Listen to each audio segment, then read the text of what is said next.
Сәлем достар, түсіңізде қан көру ол нені білдіреді? Ең алдымен каналыма подписация жасап, видеоға лайк басуды ұмытпаңыз.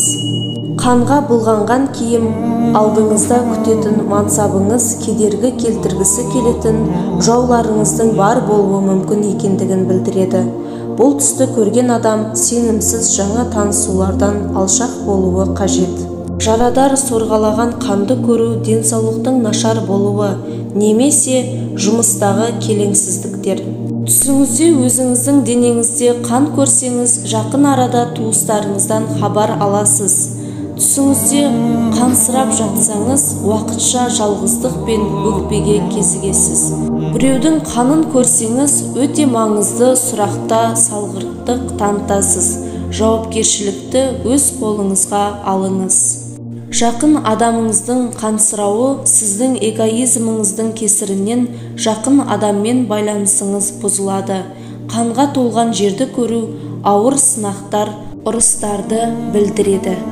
Түстегі қан туыстық қатынастарды, өшпенділік және ұрысты меңзейді.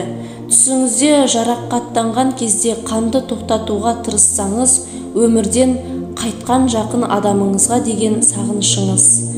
Киіміңіздегі қан жақын адамыңыздың ісі сіздің абыройыңызды күмәнға қояды.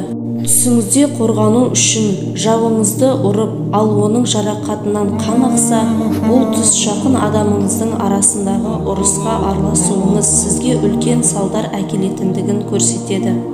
Өзеннен салқын су ішіп рақаттанып жатып, көз алдыңызда су қанға айналса, одан сіздің қолыңыз, бетіңіз және киіміңіз былғанса, бұл түс сізге берілген ескерту. Алладан қателіктеріңіз үшін кешірім сұраңыз. Достар, осыменен бүгінгі түс жору шығарылымы аяқталды. Видео ұнаса лайк басып, каналыма жазылуды ұмытпаңыздар. Келесі кездескенше сау болыңыздар.